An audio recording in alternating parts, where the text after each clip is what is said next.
everybody. Before we jump into today's episode, we have two sponsors we want to say thank you to for supporting this show. The first one is Routine. You guys have heard me talk about Routine, honestly, back from the early days of the podcast, and it's still a product I use every single morning. They have a prompt for me here. I'm going to do a little impromptu on this ad read today because honestly, this is a product that I truly believe in. And so I'm just going to tell you guys exactly what I think and why. First and foremost, this is a stat that they shared, but when you sleep, you lose between a pound and a pound and a half of water. And most of that's just sweating while you sleep. I used to not know if that was actually true, to be honest. I felt like a pound to a pound and a half of water seemed like quite a bit while I slept. But the one thing I did constantly pay attention to when I started using Routine was just the fact that before using Routine, I always felt a little dehydrated in the morning. And I'm one of those people that when I get up really early usually. I work out. One of the first things I do is some form of fitness. It's just like what I do before everyone's awake. And so it's very easy for me to grab a coffee, pre-workout, an energy drink, something with caffeine in it, and just go. When I am good about using Routine, first, I basically they come in these little single serve packets. They contain half an organic lemon, a tablespoon of apple cider vinegar, Himalayan sea salt, all 6 essential electrolytes, and they have no sugar in them at all. A lot of hydration products are going to have sugar. So one of the things about Routine that I love is that there's no sugar in there. So when I am good about doing this consistently, I will take one of those single serve packets, I'll throw it in my mixer bottle, and whether I also put in a pre-workout or something with caffeine or I just drink that separately, I try to drink that first. And the days I do that, I do genuinely feel hydrated and just have a different form of clarity all morning. A lot of people have tried to make their own homemade versions of Routine, right? You see people they take a shot of the apple cider vinegar, they put a little sea salt, a little lemon in a drink. This is essentially that, but in a product that you can take with you on the go, have it ready for you first thing in the morning. I know me personally, when I'm groggy rolling out of bed, the last thing I want to do is, squeeze a lemon, cut lemons up, go get the apple cider vinegar, find my sea salt. I just rip this packet open, throw it in my water, drink it, and it's good to go. You can try yours today. If you haven't tried it yet and you've been listening to this podcast for years, just try the damn Routine. Give it a shot. You can use code ShaneWhite30 and get 30% off your first order. So you get 30% off by using code ShaneWhite30 and go to yourroutine.com. To make it even easier, I've added the link to yourroutine.com in the show notes. So just click on the show notes for this episode, click on the link to yourroutine.com, and don't forget to use code ShaneWhite30. All right, guys, today's episode is also brought to you by NeuroRoast. Again, I'm going to go a little off script here. NeuroRoast is a product that I also came across during this year of 2023. They are a coffee company that's helping you optimize your brain function and overall well-being. This is another product that, to be honest with you, when I first started working with it, I was a little on the fence. I was like, do I really want to have mushrooms in my coffee? Well, folks, I will tell you, when I use NeuroRoast, one of the things that has stood out to me the most is I'll back up. People that know me know that I have way too much caffeine, typically. One of the things this year I've done a good job of is cutting out alcohol. Not completely, but predominantly, I don't touch a lot of alcohol anymore. What I think I've actually done the other way, though, is add a lot more caffeine. So I do definitely drink too much caffeine. That's something I need to work on next year, is just trying to minimize how much of that. But NeuroRoast is something that has actually helped me because of the way they've formulated their coffee. Like, unlike regular coffee, which is still something I consume, but NeuroRoast specifically doesn't cause jitters or crashes. Mushroom coffee provides a more balanced and sustained energy, allowing you to stay focused and productive throughout the day. So the times I do use NeuroRoast, I'll be honest, I just don't feel that jittery, like, I'm jumping out of my chair or standing here at my desk jumping around feeling. So give NeuroRoast a try. They have some really good flavors. I'll be honest too, the two guys that started NeuroRoast are just really good dudes based out of New York, and they're hustling, and hopefully they can get some people to try NeuroRoast this holiday season by listening to this podcast. So for you folks who've been on the fence, I'm telling you, it tastes delicious. They've done a fantastic job of making this coffee not only be functional, but taste fantastic. And if you want to try NeuroRoast, you can use code ShaneWhite. So it's super simple, just ShaneWhite at checkout. you'll also get 30% off. So if you go to neuroroast.com, and once again, I have added that to the show notes. So just click into the show notes while you're listening to this episode. You can click on NeuroRoast link directly. Don't forget to use code just Shane White, and you'll get 30% off your order. Hope you guys love both these products. I'm trying to not only bring you guys products that I use, but that I believe in on the podcast. I'm not taking ad reads for any brands that I don't really believe in. So anyway, hope you guys love both those products, yourroutine.com and neuroroast.com. I've added those links to the show notes. Hope you guys love it. And I got an awesome guest coming up right after this.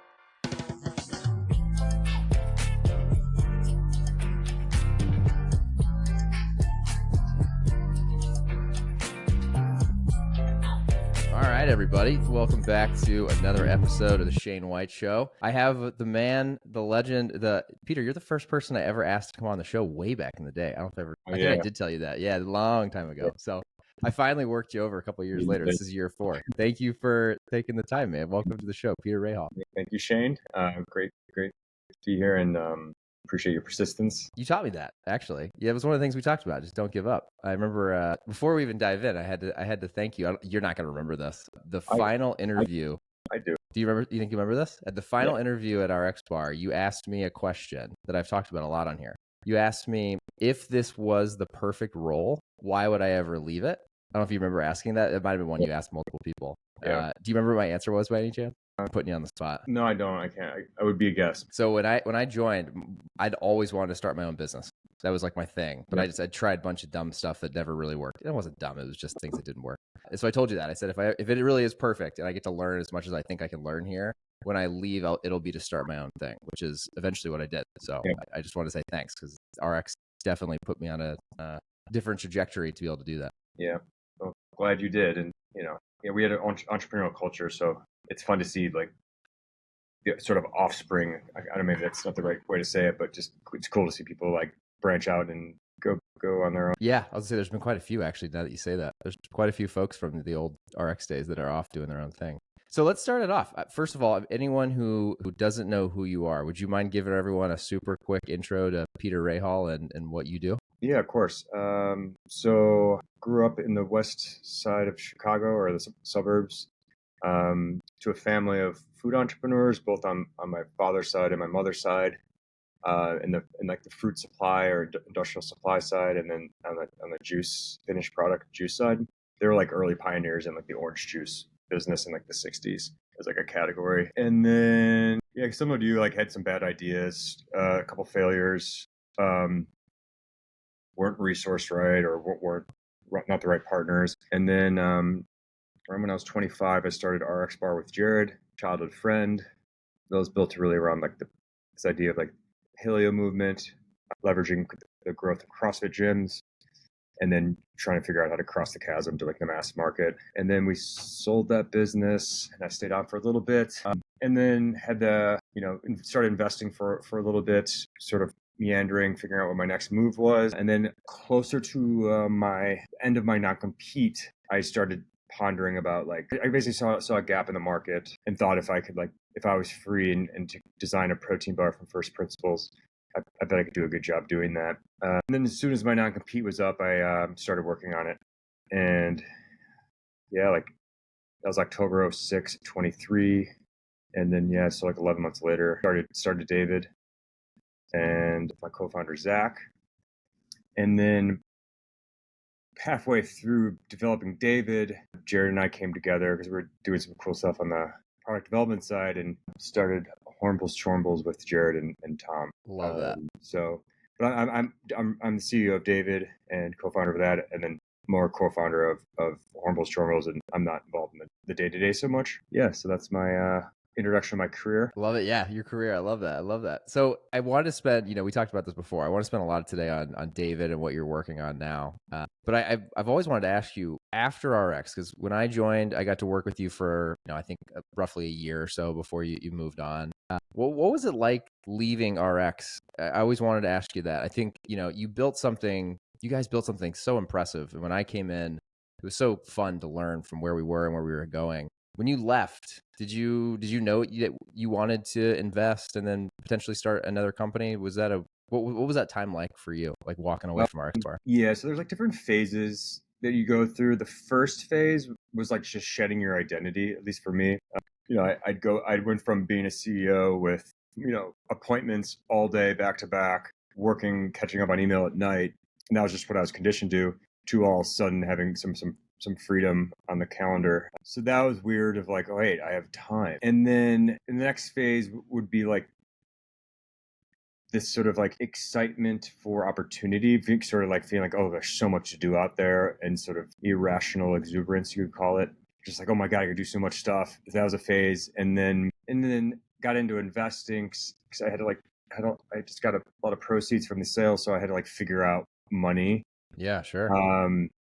And figure out how to invest. So studied that for a little bit and wanted to get good at that. And I always thought like investing was the process as an entrepreneur. Like I was just like study a subject, study markets, put some money to work on some sort of bet. And then in that process, you can kind of find a problem to solve to go pursue a business. And then I sort of started and stopped a couple times. And then for me as a leader, I was kind of scared or hesitant to go back in it right away. Mm-hmm. So when I would start and stop something, was just because I was like, I don't know if I'm ready. Like I needed to sort of, I was like kind of fearful of commitment, and then just got back to investing.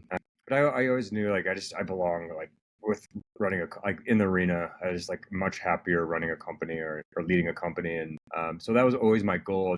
I didn't think to go back into consumer goods. I was trying to look at other things, but sort of over the time after I realized like that's really mine. I'm 30. I was 36, 37 maybe.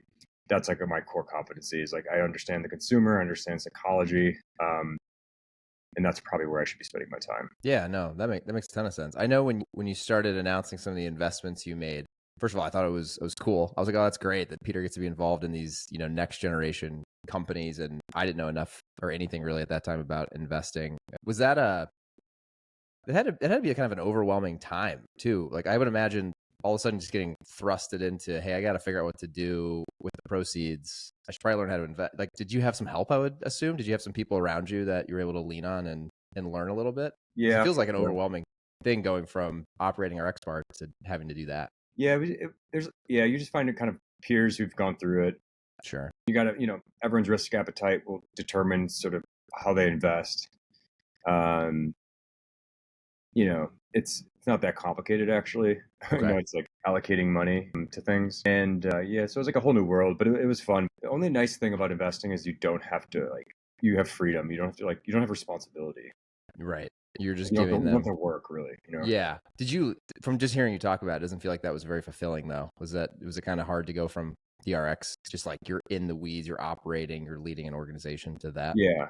I mean, it was not for me. I like to get my hands dirty. So it's fun. It's cool to like make an investment and see it be successful, but you have nothing to do with it. You know what I mean? Like Yeah. Good point. nothing to do with it. Did you have some successful investments? For sure? Yeah. Yeah, that's cool. Yeah.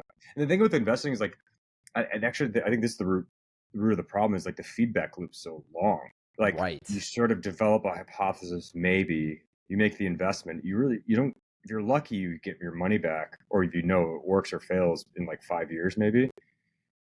Whereas when you're in a business, you actually like make decisions, see if it works really quickly. And so the feedback that I did not like the feedback loop in investing. It's just so slow. And you have to sit on the sidelines and wait too, right? Because you can't really just be like knock knock, like, hey operator, how's this going? I want to know what my money's doing. Yeah. You really do have to wait, and you kind of have to let the entrepreneur do its thing. Like you can't interfere. Sure. Yeah. Good call. Okay.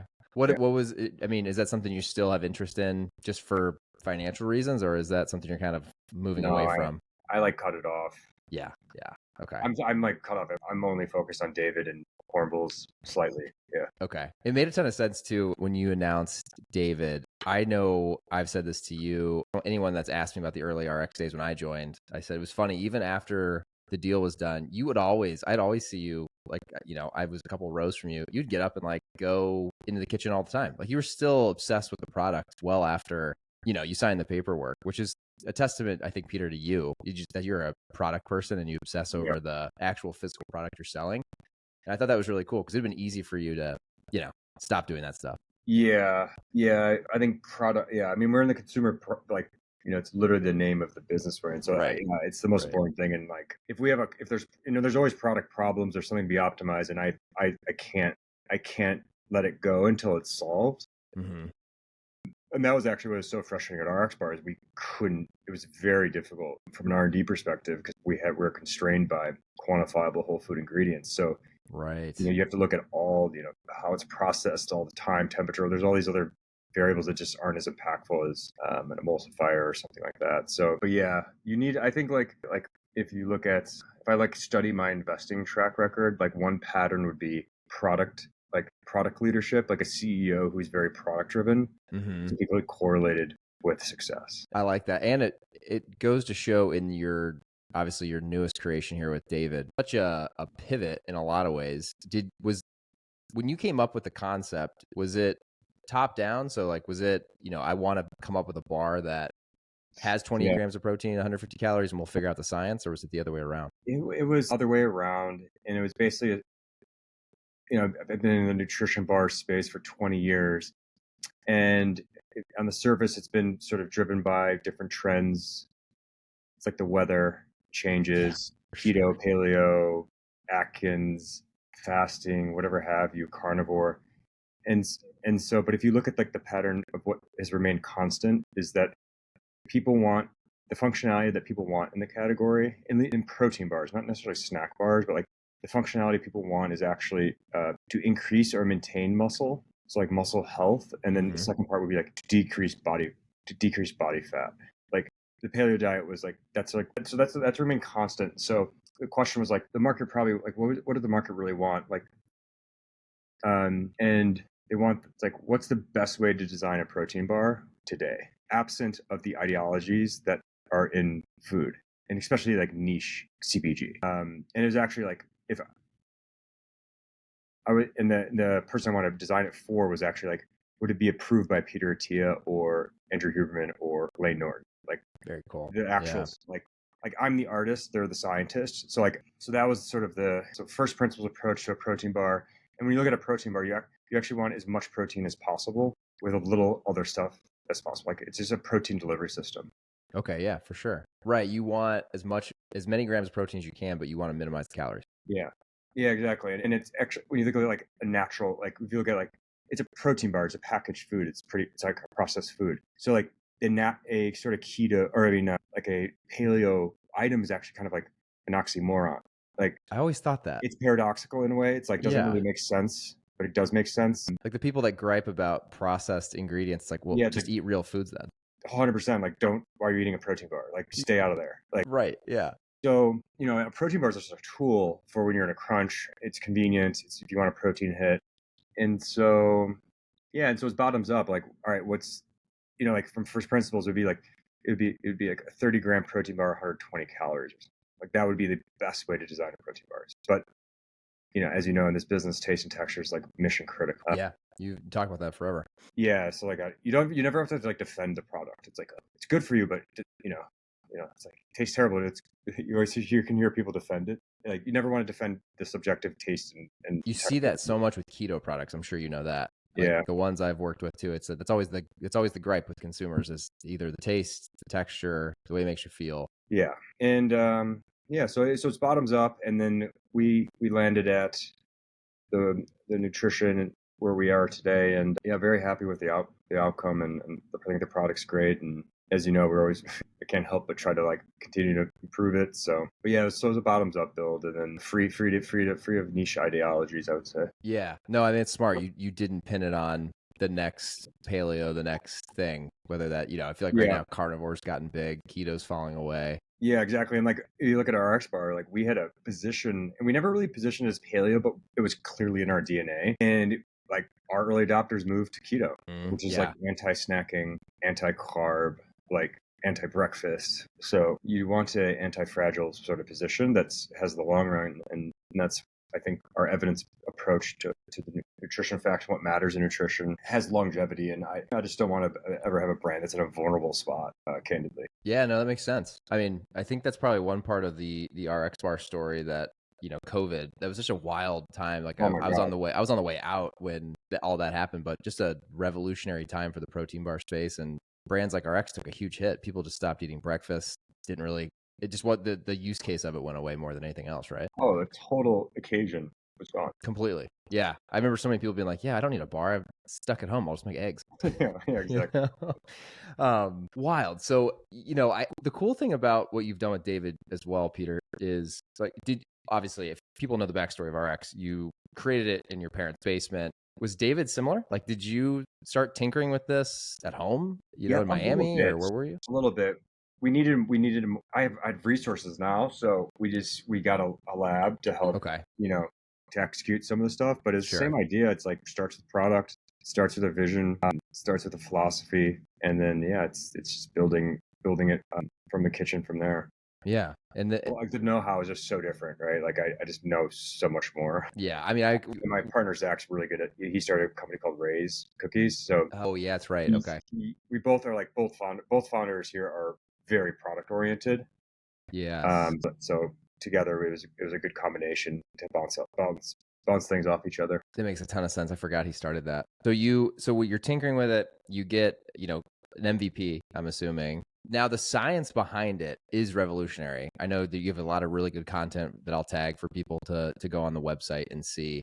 Can you go into a little bit of that? I know even since I left RX, I've gotten crazy about macro tracking. Like I do it all the time. And I remember when you first released all the numbers, I started running the math in my head. I'm like, wait, what the fuck? How does this work? Can you dive into it a little bit? Just give people an overview of the way you guys are coming up with, the main, I forget what you guys call it, the handshake of the brand, I think, which is the grams of protein, calories, zero sugar, and like how you guys are pulling that off. Yeah. So if you look at the components of a bar, there's the protein system, and there's a binding system, there's a fat system, and then a flavor system. So our protein system is optimized for taste, texture, and then PDCAS, so bioavailability or digestibility. And that's really important because some plant-based bars don't have the same sort of quality in terms of digestibility, and that's measured by PDCAS. And then on the fat system, so when you think about fat, like you actually don't want it in the product. Mm. And so, but you kind of need it for mouthfeel, and yeah, really for mouthfeel is fundamentally it. And so we use a fat called EPG, which is super interesting technology. You don't digest it. Okay. It has a super high melt point, so it remains solid throughout the track. And Oh, so then you feel it in your mouth, but you don't actually digest it into yeah, calories. Whoa. yeah, and to me, it's equivalent to sort of the non-nutritive sweeteners. So like when stevia and monk fruit came out, like it tastes like sugar, but it doesn't spike your blood sugar. So to have fat without calories is quite an amazing thing. Yeah. So that's the fat system, and then the binding system. You want something that holds it together, but that doesn't drive up sugar. And there's a ton of really cool different binders out there. And we chose allulose and polydextrose, which allulose is 0.4 calories per gram. It's a rare sugar. Um, you just secrete it out. It's an amazing. It has prebiotic benefits. Yeah, I saw you There's a said lot that of on the website. there's a lot of cool research on it. And then polydextrose is an insoluble fiber, so it's 0.2 calories per gram. And they both have like subtle sweetness, so that's really good. And then obviously different flavor components to bring it all together. Yeah, so that's I don't think no one's really approached a product like that or approach a protein bar like that. Yeah, I was gonna say the way you went about this, even from just explaining that in a few minutes, that's completely a 180 from what I can only imagine 99% of companies, founders go about creating a product. Very cool. And so, has this been something you've been kind of tinkering with in the back of your mind for a long time? I remember you even talking about was it Fit Crunch, Power Bar? What was Power bar, yeah. Power Bar? You've always been into Power Bar, right? Even as a kid, like this seems like Yeah. this has been in the back of your brain forever. Yeah, I always thought Power Bar is like an amazing brand. It was like the whole category back in the day. So I mean, that's actually the genesis of this. Was I was trying to acquire the Power Bar trademarks, Oh and wow. then we Okay. birthed Power Bar with making an actual contemporary Power Bar. You know what I mean? Like if you were to Yeah. make Power Bar in 2024, how would you do it? And and then we couldn't get the trademarks, and so Oh birth wow. So birth you Dick. went down that route. That would have been a cool story because I've heard you talk about that, and I think you talked about Yeah, it even at RX. Yeah, because at Okay. RX we wanted to merge Power Bar with RX and just make a portfolio of Power Bars. You'd have like the natural version of RX. You'd have like a traditional Power Bar. You'd have like a protein Power Bar. Yeah. So I had that vision for a while, and I was kind of pregnant with the idea, and yeah, it's just hard. It's hard to get. It was hard. Couldn't get it done. Yeah, I know. I mean, but what you came up with is awesome. So I think what you did is great. Yeah, I'm happy with the brand. Like, I think the meaning behind Michelangelo's masterpiece, there's like a lot of cool meaning there, and Yeah, where did all that come from? I mean, is that just from you reading and learning and studying? Because I had heard about some of what David, like the actual statue, I've seen it a million times. I don't think I really understood. I didn't go yeah, into it until I saw what you announced. The yeah. If really you just look at it's like if you look at what it takes to for Michelangelo to carve that masterpiece, I think it's a great sort of embodiment of what as a brand we want to stand for. And there's so many there's symbolisms of the chisel of the statue of excellence and perfection. So I thought it was sort of aligned with how Zach and I like to work and the pursuit of excellence and discipline and intelligence, etc. So yeah, we love the meaning. And it's also like David's both masculine and feminine in a beautiful way. Like the okay. Yeah, statue, like definitely. they obviously the biblical hero David is very masculine, is the underdog. But then like the actual sculpture, it's masculine, but it's feminine, and I like the tension that it brings. So yeah, and the credit, we put together a good brief, but the credit really goes to Day Job for executing them. So shout out to them. Yeah, shout out to them. That's great. Yeah, they did a phenomenal job. It was very Yeah, cool. It's gonna stand out in its own way on shelf on Amazon everywhere too. Right? Just like the gold wrapper and the way you guys did with the font. It's fantastic, man. yeah, It's so good. thank you.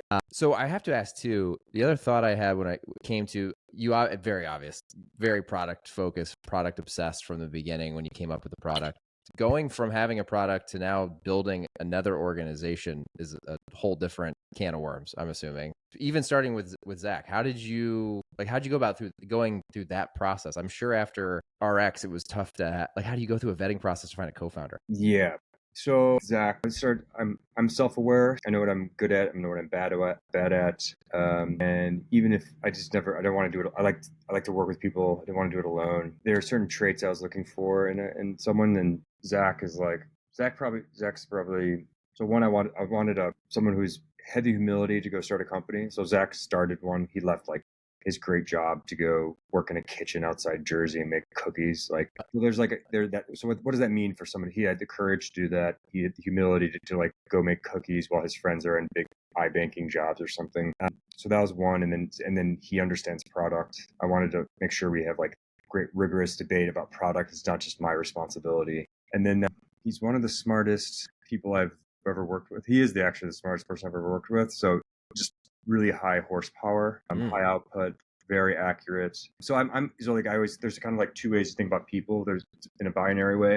There's really creative people, and then there's like very reliable people. Very creative people are not reliable. Very very reliable people aren't creative.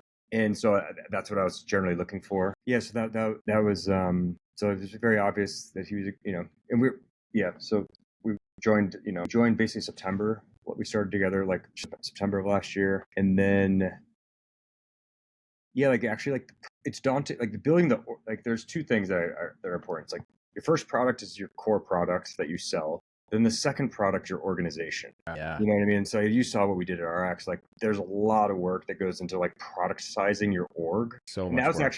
that was like that was one thing I was like when I left RX, like I missed the org we had. Like Yeah. I was like if we pointed this ship in any direction, we do a good job. But like we just happen to be selling protein bars. So Well, that's a great point. That's so true. you know what I mean? We would have, yeah. That So squad was wanted. yeah, exactly. So I wanted to, so I'm excited to build the second product here, and I think we have a much bigger addressable market.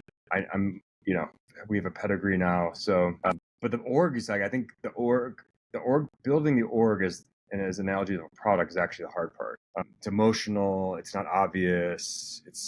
You got to build all the systems all over again. You got trade-offs with everything in your design. So it's very hard to build a high-performing org.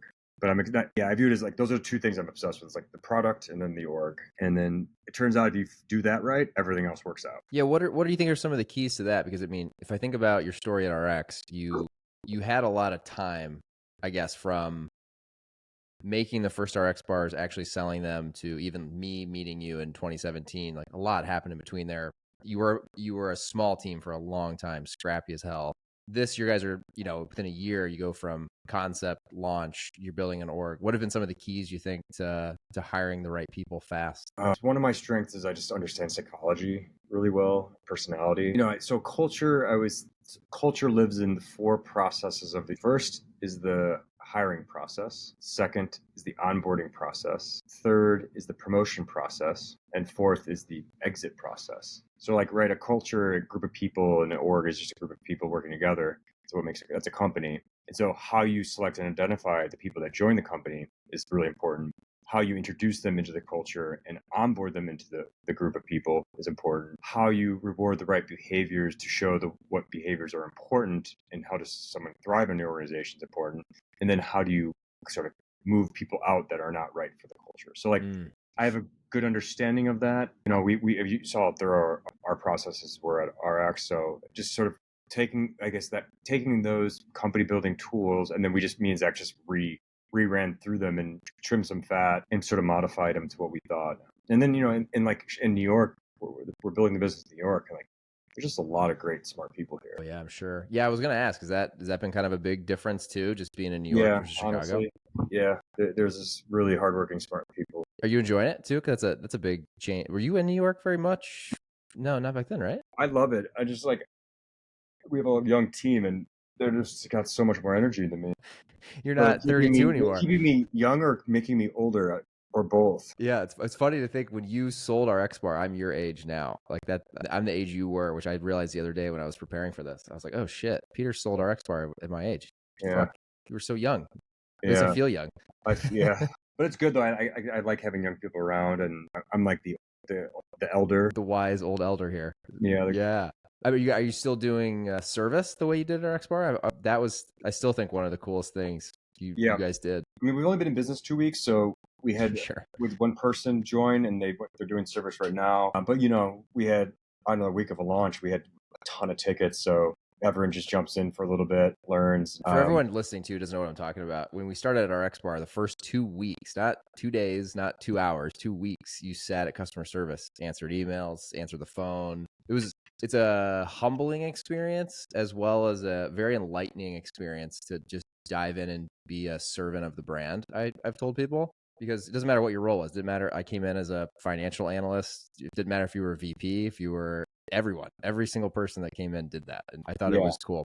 I always recommend, I think it was great because it's a great way, what's the goal of the onboarding process? It's is one to get the new person to learn the company, learn the business. It's one to get them one way to get them to learn is through serving customers, because it turns out all the issues come through there that you have to go connect to the different functions to go. So it's a great 100%. Way to do that. And then, and it's just humble. Humility was always a important value. So we're doing it, but we're cutting it from 2 weeks to 1 week here. Okay. Yeah. I remember after 1 week, I remember going to Forfar and shout out to Chris. I was like, can I start doing some finance stuff? And he was like, no, you need to do customer service. Stop asking me about I know. work. There was always such tension to make it, because it makes sense to do it. One's enough, but really that second week's where that's where you actually, the first weeks you're just finding your voice, you're figuring out things, and at the second week's when really the crucial week. Well, at the time I joined too, we had an onboarding class every week. So week 2, you became the elder wise person. You were teaching the people, which I've always felt,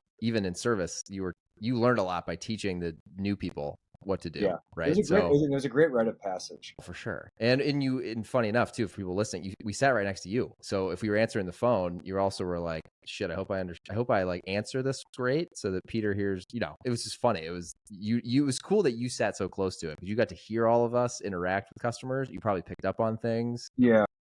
And also it made you really honestly give a shit and try to be really, really good at customer service for those 2 weeks and have a servant mindset, which was a big part of our it's part of a satisfied customer is a great business strategy. Yes. You know what I mean? So it's it was just, I was obsessed with it, and I just, and there's so much good data in if there's a fucking problem, I want to hear about it.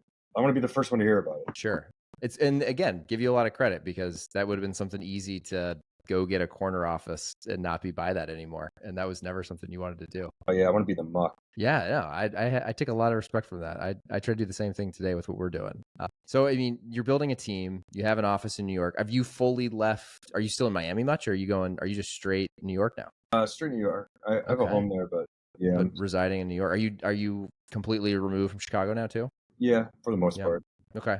So you're a full New York City resident in the weeds. I love it. Yeah, I am where I have to be. That's how I think about it. Yeah. No, I mean, I would give you like credit there too. I mean, that's because like I was like, where the question when we started this, the question was like, where is the best place to start this brand? And it starts with like, where are the smartest people in the United States? And I'd rather be here than San Francisco. Okay, fair enough. Yeah, that's a good question.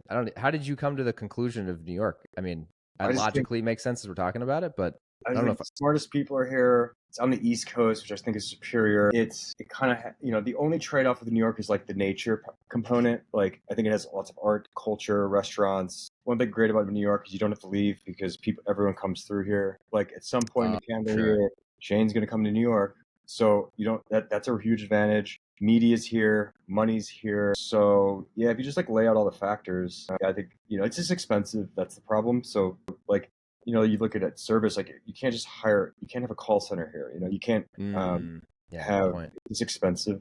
So that's one of the trade-offs. So you just have to have like a lean, smart team. But got it. Yeah, no, that makes sense. I mean, talent's there, but talent usually comes with expensive, overhead. Because you have an office now, obviously too, right? So you have an office space and the full gamut.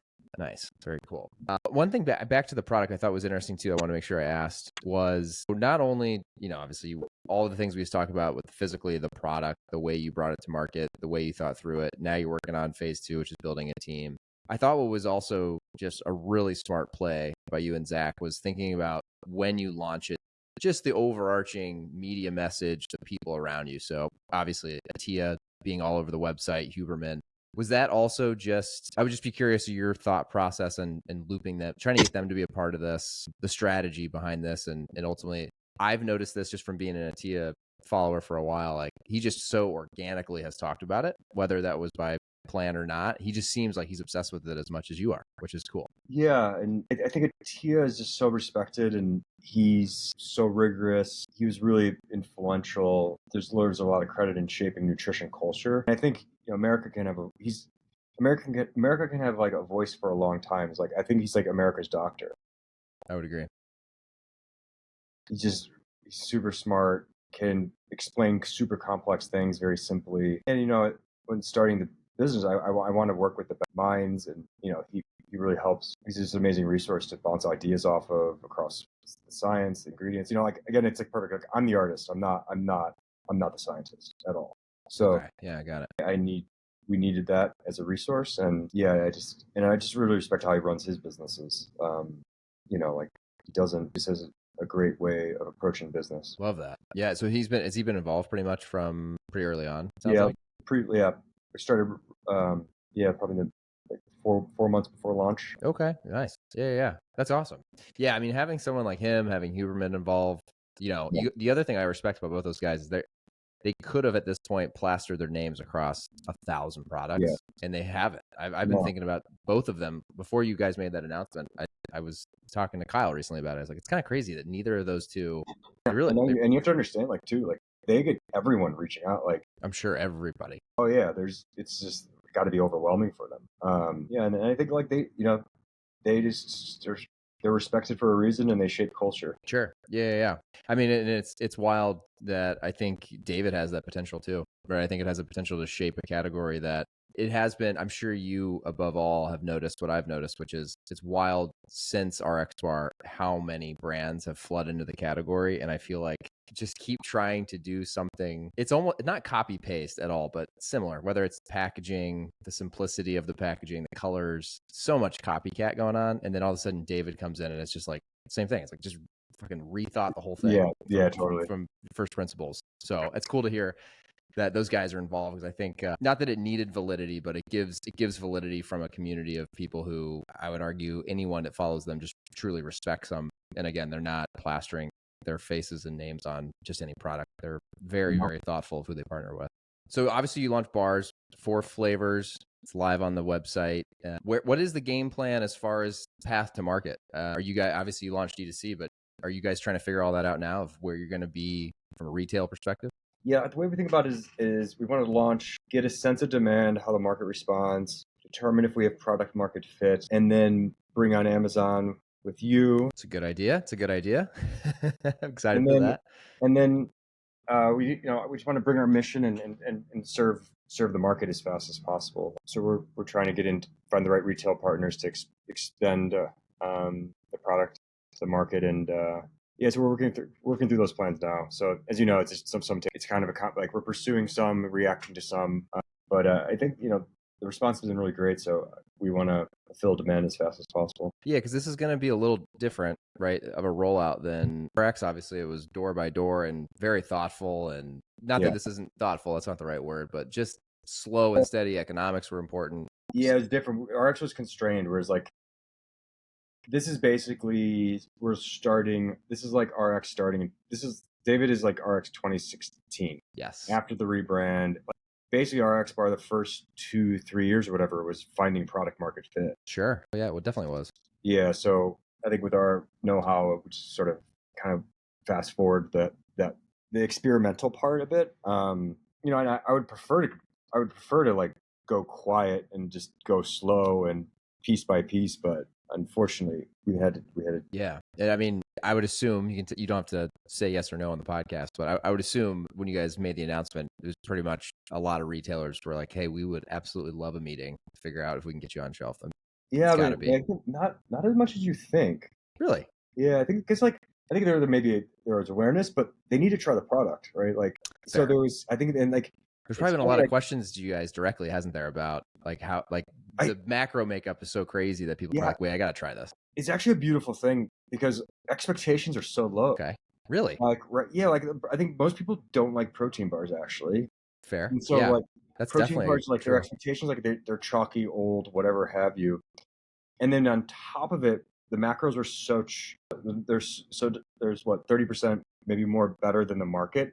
So therefore, it has to be worse tasting than what's on the market. You know what I mean? Like people expect a trade-off, more protein but worse taste. So but it's actually like a beautiful thing because expectation minus reality is happiness. So like, yeah, there's a lot of, I think, just skeptical people. So I'd be lying to you, Peter, if I said when I bought the sample pack and it was on the way and everything you guys posted about, I'm like, I really hope this tastes good. I'm like, Peter was so obsessed with taste and the numbers to me don't make sense. I go, if these don't taste good, I'm gonna be so bummed. And I got them, Peter, and I'm not blowing smoke.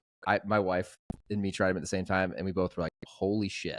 These are really good. We did cake batter first and I was mind blown. I called Kyle right after and I said, dude, these are unbelievable. Thanks. Yeah. So I just hats off to that. I mean, I'm with you. I bet the skepticism, everyone that's reached out to me has been like, there's no way these taste good. That's been the first thing. I'm like, I promise you they're so good. It is a good thing, right? Because it's such a surprise and delight too that you're like, no, not only did we pull off the numbers, it tastes delicious. Yeah. Did you have a lot of iterations of that? I know you're obviously you love that part. Were the first few not as good and you had to just get to a place where they're awesome? It's for sure difficult. But yeah, it took a while. So I mean, Zach and I were just like, that was our dedication for a year, and it's just constant trial and error. So yeah, and because this is a little different, where you have a team that's working on it. Are you tinkering the same way with it that you did at RX? Like RX, you're in the kitchen all the time, like I said at the beginning. Yeah, I would say a little different. We're bringing on an R&D resources a little earlier than RX. Was kind of like we brought them quite later on. Sure. And from the same thing, it's just like you gotta everyone's gonna try to copy everyone in this business, as we all know. Yeah, for sure. And the only way you can is just keep maniacally driving and making small little improvements, and then 3 years time, all those little things really add up. Right. Consistency.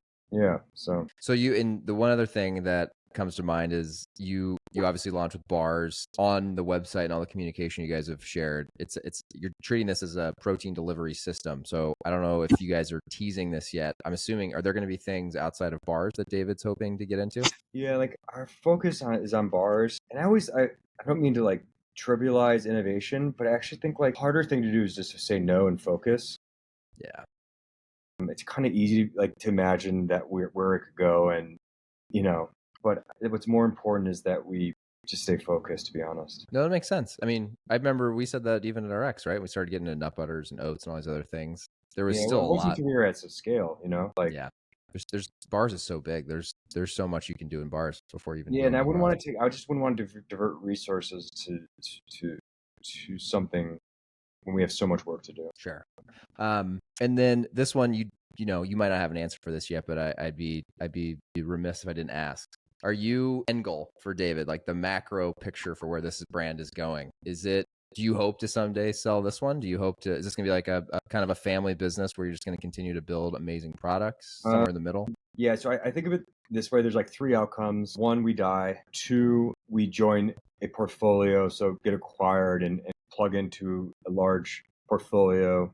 Because being a single brand, whether it's public or private at scales, is quite hard. Or the third would be like we would just start to create new brands and new positions to diversify the revenue so that it could potentially be a public company. I love that. Yeah, so those to me are the 3 outcomes that are possible. I know obviously I don't want death, so of those 2, I'm good with either. I'd like to think that we could just keep going and create new brands and build a diversified portfolio that public investors would appreciate. The commodity risk alone would make this a bad public company. So imagine we're growing 10% and all of a sudden dairy prices go up 30, our net income gets hurt, people sell off the stock. It's like, that's just like, you can't, so you got to have other things. So there's real predictability. Makes a ton of sense. So, but I mean, those 2 outcomes. What I prefer, I'm just so focused on the mission and making the best product, best people, best team. So I love it, Peter. It's so cool to see you back in the driver's seat of building a brand. That's where you thrive, man. I love it. You just you're lit up in a way that I've seen you twice, RXBAR and now. So yeah, thank you. Excited. The last question I always ask every founder on here, Peter. So I got to ask you too. You actually have this in here. I'm almost done. You told me to read this way back in the day. So I'm almost done. Skin in the game for anyone watching. Appreciate this one. But the question is book, source of knowledge, just anything you've read, listened to, anything for the audience that you're like, this is something that I would highly recommend. Jesus. I mean, T is Outlive. I think I would read Outlive. That's a fucking awesome one. That's my gifting book. I give that to everyone constantly. It's easy to read. It's dense. That's good. Outliv's great. Yeah. That's an awesome one. No, you read a lot. I know that. So I was like, and I'm you trying probably to have so many. Yeah, you said Anti-Fragile too. I almost asked. I haven't read it. I actually bought it. I just bought it. It's on my desk behind me. All of them seem to live. So he's just a good thinker, and I like his books because it's nothing. It's like I like books when they're like not that complex. Like it's kind of obvious when you read it. You're like, but it's very easy to get, and you're just like, all right, this whole book, by the way, is skin in the game. I know I posted about it on LinkedIn and tagged you in it. There's the whole book has been like, oh shit, yeah. I never thought about it like that. Aren't like that breakthrough, but they're like just so well articulated. You're like, all right, this makes total sense. And I like books that kind of awaken you in a way. Sure. And Outliv's just Outlive. I would read, and like I think it's chapters 5 through 11 are nutrition oriented, or something like that.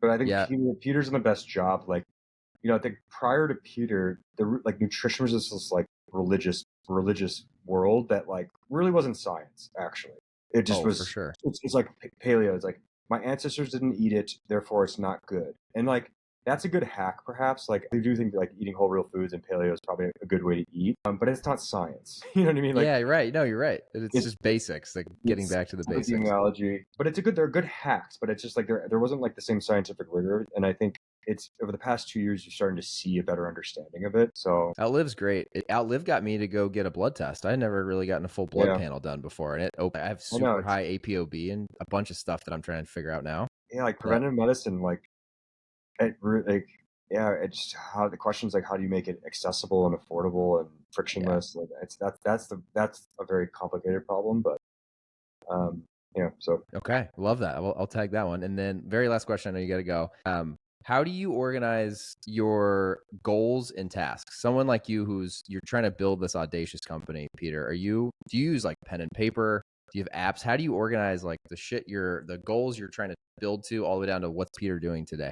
Like what are the tools you put around you? I have 3 notepads that are digital and they're basically my direct reports. So Zach, Keegan, and Jared, I have notes, and then that's where I just do my thinking, and I write a lot. That's like my to-do list, and then my goals. And that's like a on your like Apple Notes app. It's You have Google like Drive or Google. It's just a Google Doc. oh, okay, and And just I do it shared with by them. week. No, I give it to myself. So I just Oh, okay, by week, and then so it's by week, then by function. cool. Okay, And then the exercise of thinking and writing, I find helps me. And also it's to protect them from me being super annoying and interrupting. So I just to where I ideate with myself. And then on the one-on-ones, we just go. So that's how I organize. So it's and I look at the company by function, right? So it's like, so I look left to right by function, and then obviously by time. And then there's sort of two frameworks of like, how are we going to die? Where are our threats? So threat detection, always thinking about that. And then the second part is like, where are there mispricings in the opportunity? Like, where are there opportunities? So that's how I think about the business. very cool. So that way you're not like texting or slacking or whatever, emailing. You just have all this and you get it on paper, and then when you do meet, you're like, okay, I got all the thoughts out. Here's like my concise thinking of that's smart. I like that. Yeah. So that's how I found it to be successful, and because I don't want to interrupt, like I don't want to be annoying. And then if it's that's because most stuff isn't urgent, but if it's urgent, then it's urgent. That's different. But I just think like my job is to look in the future and make sure the company doesn't die, and looks around the corner and then finds great opportunities. So I love that. Okay. And then for goals, do you do something similar? I just do them annually. Like I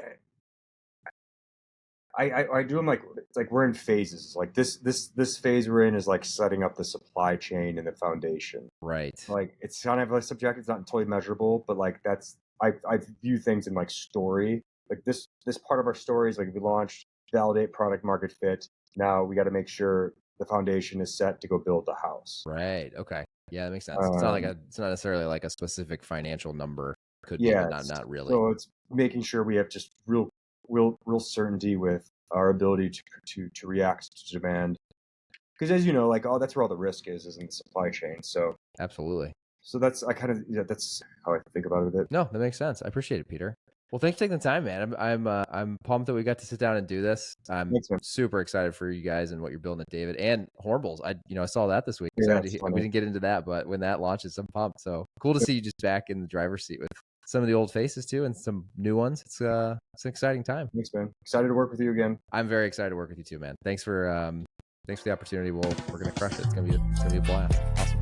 I'll talk to you soon, Peter. Thank you.